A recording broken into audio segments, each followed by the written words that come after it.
একটা জীবনের দাম 2 লাখ টাকা ঘোষণা করে দিয়েছে। আমি ওর 2 লাখ টাকা নিতে না বলবো, আমি 2.5 লাখ টাকা করে দেবো। দাদা 5 লাখ টাকা বলেছে, যে সিএসসি কে বলেছে 5। ও বলেছে সঞ্জীব গোয়েঙ্কা বা সিএসসি তো ঘোষণা করেনি। এটা কখনো হয় নাকি? কলকাতা কর্পোরেশন আর পুলিশের জন্য ওরা মারা গেল। আইএমডি আগেই জানিয়েছিল।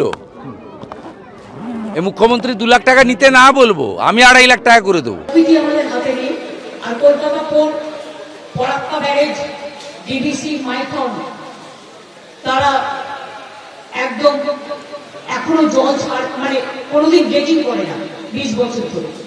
ফলে বিহার ইউপিতে বৃষ্টি হচ্ছে, জলটা চলে আসছে, ঝাড়খণ্ডে বৃষ্টি হচ্ছে, চলে আসছে। আমাদের সবটাই সামলাতে হচ্ছে। যারা কালকে বিদ্যুতীকরণের জন্য মারা গেছে, ইলেকট্রিফিউশনের জন্য, তাদের পরিবারকে আমাদের সরকার থেকে 2 লাখ টাকা করে পৌঁছে দেওয়া হবে। মানুষের মৃত্যু বদলে কোনো টাকা হয় না। আর আমরা সিএসসি চাকরি না দেয়, গভর্নমেন্টের পক্ষ থেকে স্পেশাল হোমগার্ডের চাকরি তার পরিবারের একজন করে দিয়ে দেবে। এবং তাছাড়াও সিএসসি কে আমি অনুরোধ করবো 5 লক্ষ টাকা করে পরিবারগুলো দেওয়ার জন্য, যেহেতু সিএসসির জন্য এটা হয়েছে।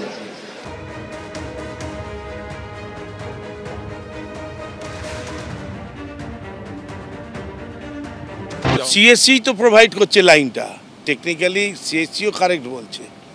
মেনটেনেন্সটা তো আমরা দেখি, ওয়ার্ড ওয়াইজ আমাদের লোক আছে। 144টা ওয়ার্ডে যদি আপনি 50,000 করেও লাইট পোস্ট ধরেন সিএসসির পোল আর আমাদের নিয়ে, তাহলে প্রায় 50 লক্ষ হবে।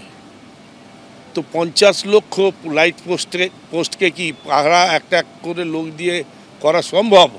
পাবলিকের মধ্যেও তো অ্যাওয়ারনেস হওয়া উচিত। আমি যখন রাস্তায় নামবো, আমরা যখন সবাই জানি যে শর্ট সার্কিট হতে পারে আর হলে মৃত্যু হবে, তারপরেও যদি আমি নামছি, তাহলে তো আমি সরকারের দায়ের কোনো কোশ্চেনই নেই। কর্পোরেশন মেনটেনেন্স করে, লাইটিংয়ের মেনটেনেন্স করে, কর্পোরেশনের যে লাইট পোস্টগুলো আছে সেটা। সিএসসির লাইট পোস্ট কর্পোরেশন করে না। এই ধরনের কথা, এটা লজ্জা ঘৃণা ছাড়া আর কোনো কিছুর উদ্রেক হয় না। আমাদের অপরাধ হয়েছে, মানুষের মৃত্যু হয়েছে, যদি চুপ করেও থাকে, মূর্খ যদি চুপ থাকে বলে তাতেও নাকি কিছুটা শোভাবর্ধন হয়। কিন্তু এইভাবে মানুষ খুন করার পরে যারা এইভাবে চোরের মায়ের বড় গলা দেখায়, তাদের জন্য ছাড়া আর কিচ্ছু নেই। লজ্জাও এদের দেখলে লজ্জিত হবে। তাই আমার আর এর বিষয়ে এর থেকে বেশি কিছু বলার মতন আমার কাছে নেই। না, উনি ওর নামটা তারক সিং বললেন তো, বাবা তারকনাথের সেবায় যিনি জীবন দিয়েছেন, হয়তো সেই জন্য বাস্তব জগতে ওদের যে কি করণীয় সেই বোধটাই ওদের নেই।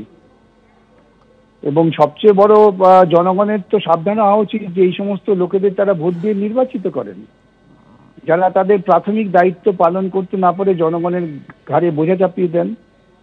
জনগণকে ভাবা উচিত যে এই সমস্ত অযোগ্য অপদার্থ মানুষদের রাজনৈতিক দলকে তারা ভোট দিয়ে আর ক্ষমতা আনবেন কিনা, এটা জনগণকেই বিচার করতে হবে। অনেক ধন্যবাদ।